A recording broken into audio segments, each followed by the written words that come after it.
Hi again then guys, and welcome to already the last car review of the four vehicles that we have, of course, in 1.47, and of course this car has been controversial on the channel, or not so much the car, more so my treatment of the car, because who would have ever guessed that the Mazda Demio, aka the Mazda 2, had so many fervent fans who were personally offended, apparently, by my using it as the butt of a joke at the end of the 1.47 update. So apparently some people can't take a joke, but for those of you, the vast majority of you in fact, I think you got the idea. Now, this is not a bad car. Of course it's not. I never would say that it is, and even at that point, that wasn't the point. It was just that, a joke.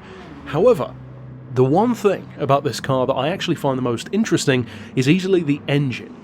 And it's actually a car that I had no idea before somebody mentioned it to me was a diesel. And I thought maybe that's actually the first diesel road car to be in GT Sport. But as it turns out, it's the second. Now of course we have a couple of diesel race cars from Audi and Peugeot, but there are two diesel road cars in the game as well. And interestingly enough, they are both from Mazda, and they are the Demio XD and the Atenza XD. So both road versions, both of the slowest Mazdas, in other words, if you don't count the MX-5, which is a little bit more sprightly, generally speaking, than these are. But in terms of what this car can do, of course for a lower level machine to be a diesel could potentially be a great advantage, because diesels, such as in the case of my car, produce easily more torque than their equivalent petrols, and crucially, from lower revs. So much like an electric car, you get far more torque far more quickly. So you don't have to rev the engine or work it as hard. It's big lazy power, as I often like to say, and that can actually equate to being a really sprightly little car when the vehicle in question is not heavy to begin with, because typically diesel engine cars tend to be thought of as stuff that's a bit bigger, you know, like a wagon or an SUV or a truck. You put a diesel engine, even a relatively low power one, into a, say, 900 kilo hatchback, it's probably going to be pretty quick. And contrary to what many people probably think I would say about this car, this one is quick in its own little way. Now the engine is only a 1.5 litre, so it's not a huge diesel, it is turbo aspirated of course. You've only got 103 horsepower stock, but a far more impressive 161 pound-feet of torque. It's not actually as light as you might hope. I would have guessed that this car was actually probably exactly 100 kilos less than it actually is. I would have guessed maybe 980. It actually weighs 1,080, so it's not super light, even though it is quite small. You can, however, of course, drop the weight well below a tonne, which is great. In comparison to a lot of other diesel cars that you would expect to come to the game, it's way lighter than most of them. It's lighter, of course, than the Atenza. Now, this one that I'm driving is in N100, and I'm racing it against N200 cars on the Nürburgring. So the innate ability is clearly there, and of course the AI is not as quick as real people, more often than not, but even on professional difficulty, the car really has no trouble at all with these cars. And just to briefly clarify why I made a joke out of this vehicle, it has nothing to do with my opinion of the vehicle itself. It's more so what a car like this represents in a game like this, because those same people who fervently defend me making a joke out of this car are more often than not the exact same people who complain about the cars that we get in updates, and more crucially, the same people who complain that we should have less road cars and more race cars added because of the, the purpose of the game being GT Sport, not GT Road.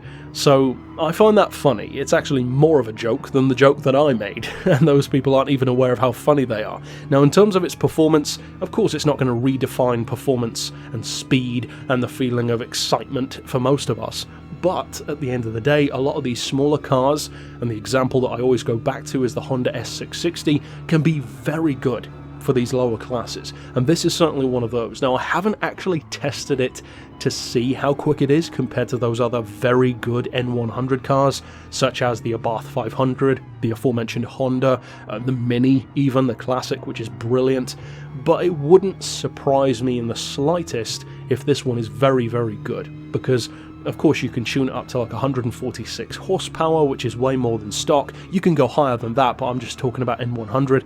Likewise, the torque gets higher, you can drop the weight, and of course being a tiny jelly bean looking car with front wheel drive, Of course, you can throw it through corners with no second thought whatsoever, and it can cope with all of it. So in other words, to go back to my point earlier on about which cars are being added to the game, it's actually the only circumstance in which I kind of agree with those people who complain about what type of cars get added, because even though I have no issue with small hot hatches being included in the game whatsoever, I do find it curious that when Polyphony knows how heated the community gets about these cars, and also even more heated that there are only 4 cars in the majority of recent updates, and probably will continue to be for at least a short while longer, if not permanently, it seems curious to me to deliberately choose a car which is somewhat underwhelming, even in its own update, compared to a Lamborghini, an iconic Mercedes race car, and a Porsche electric super saloon. It's kind of an odd choice to put in there.